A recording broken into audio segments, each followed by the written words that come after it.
My name is Tim. I'm the descendant of George Alfred Trenholm, who was the Secretary of the Treasury of the Confederacy.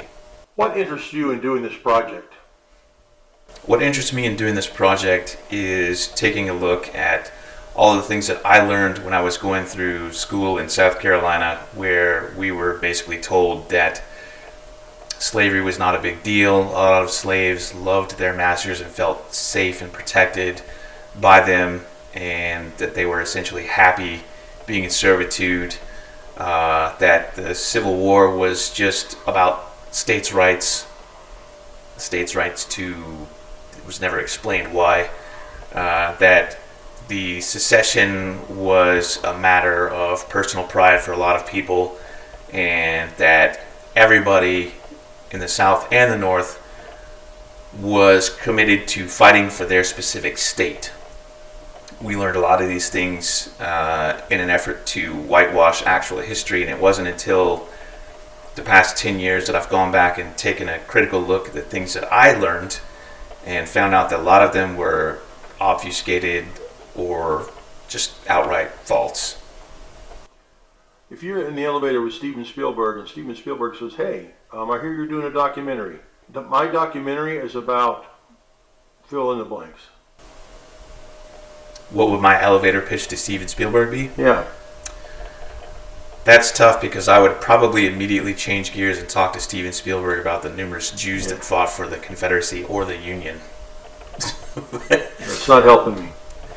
If I ran into Steven Spielberg... If you ran into anybody that had the potential to help you. If I ran into a famous filmmaker that had the potential to help me, what would my elevator pitch be?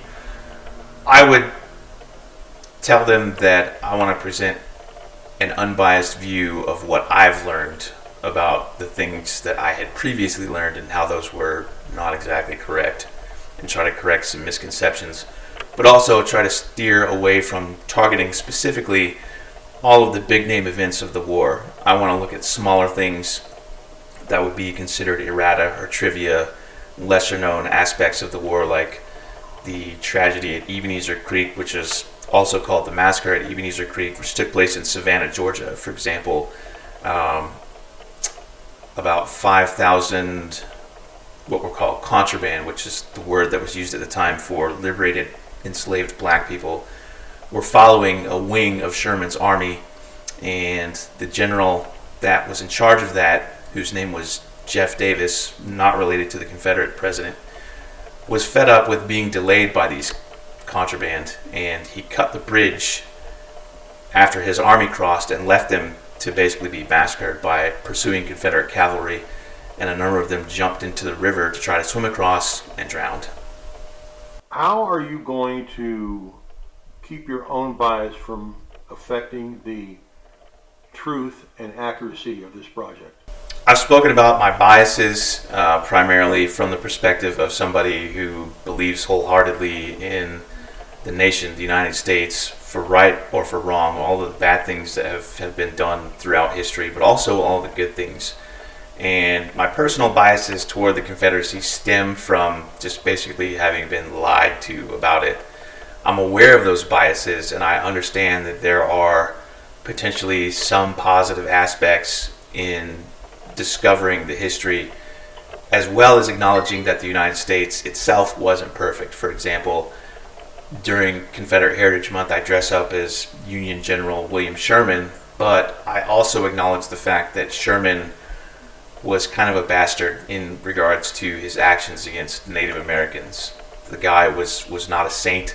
Everybody calls him Uncle Billy with regards to how he, quote unquote, made the South howl, but not enough attention is paid to, or perhaps they just overlook it through rose-colored glasses, about Sherman's own inherent bigotry and what we would today consider white supremacy.